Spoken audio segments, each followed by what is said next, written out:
Sophia Qureshi जिंदाबाद, भाजपा मुर्दाबाद, मुर्दाबाद। सीधे स्पष्ट करे बीजेपी, ये इनका अधिकृत बयान है या इनके खिलाफ कार्रवाई करके इनके खिलाफ देशद्रोही की कार्रवाई होगी। अगर 24 घंटे में इनको बर्खास्त नहीं किया तो कल पूरे प्रदेश के देशद्रोही के रूप में इस प्रदेश के मंत्री ने हमारी बहन का जो अपमान किया है, सेना का अपमान, महिला का अपमान, वो लगातार अपमान करने की जो आदत है, अब सीधे केस दर्ज कराने आए कि देशद्रोही का केस इनके ऊपर दर्ज हो। और ये ऐसे लोग जो देश का अपमान कर रहे हैं, देश की सेना का अपमान कर रहे हैं, इनके खिलाफ सख्त कार्रवाई हो। देश के अंदर जो दंगा भड़काने की, लोगों को जातियों में लड़ाने की एक कोशिश भारतीय जनता पार्टी की, इसके खिलाफ यहाँ पे एफआईआर कराने में आए।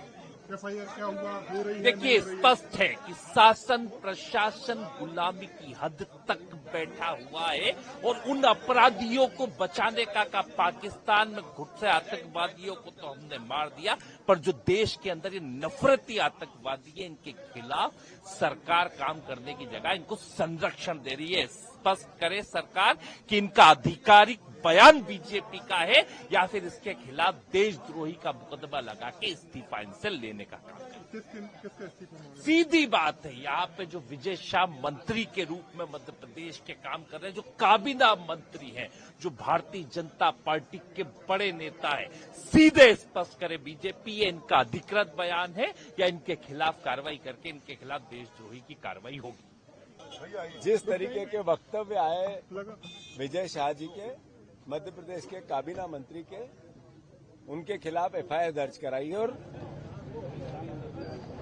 उसकी रिसिप्ट हमने ली है।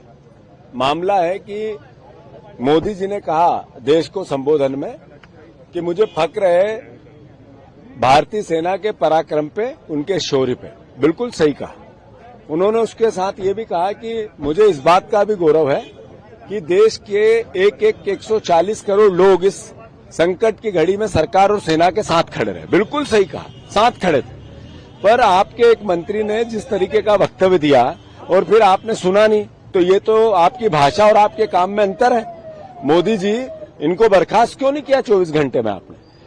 फिर मोहन यादव जी, यहीं के मंत्री गोलमोल बात करते हैं। उन्हीं की कैबिनेट के मंत्री ने सेना के अधिकारियों का अपमान किया, बहनों का अपमान किया, और बीजेपी सहमति नहीं दे रही है, असहमति नहीं दे रही है, मौन चुप रह रही है। क्या समझे देश?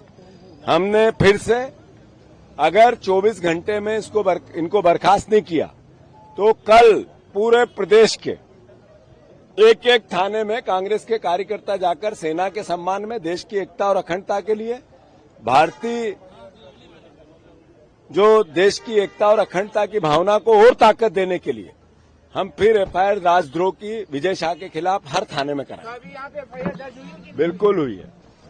वो पुलिस मना कर रही, वो पुलिस जाने, हमारे पास कापी है, दो भैया। पुलिस कह रही कि रोज नामची में बात लिखी गई है, एफआईआर नहीं हुई है अभी तक, धाराएं कोई नहीं लगाई गई। फिर इसके अलावा भी कानून है। तरफ से किनके विरुद्ध दिया गया और क्या कुछ कार्रवाई की मांग की? क्या एफआईआर दर्ज हो गई है? क्या कुछ प्रारंभिक तौर पे आप लोग कार्रवाई कर रहे हैं? इसमें आज कांग्रेस का प्रतिनिधिमंडल आया था, उनके द्वारा लिखित आवेदन प्रस्तुत किया गया है माननीय मंत्री विजय शाह के संबंध में कि उनके विरुद्ध यहाँ पे शिकायत दर्ज कराई जा रही है और उसकी जांच की जाए। जो 173 में यहाँ जांच को पंजीबद्ध किया गया है, उनका लेखी आवेदन लिया गया है, कथन लिए गए हैं और आगे उसको, चूंकि घटनास्थल और इन सब के संबंध में अभी कुछ क्लेरिफाई नहीं है, इसलिए उसकी जो आवेदन दिया गया है कांग्रेस के प्रतिनिधिमंडल द्वारा, उसकी जांच की जा रही है। सर, अभी एफआईआर हुई है कि नए कानून के प्रावधान में जो एफआईआर होती है, वो 173 में जो आवेदन होता है, उसकी 14 दिन में सत्यता की पुष्टि करना होती है सभी प्रकार से। तो वो उसके तहत ये आवेदन लिया गया है जो 173 में लिया जाता है और उसकी अब जांच की जा रही है। आगे उसके बाद आगे कार्रवाई, आगे जो भी जिसमें जिस तरीके का पाया जाएगा, कथन वगैरह लिए गए, उस हिसाब से जो भी वैधानिक कार्रवाई की जाना है वो आगे की जाएगी जांच उपरांत।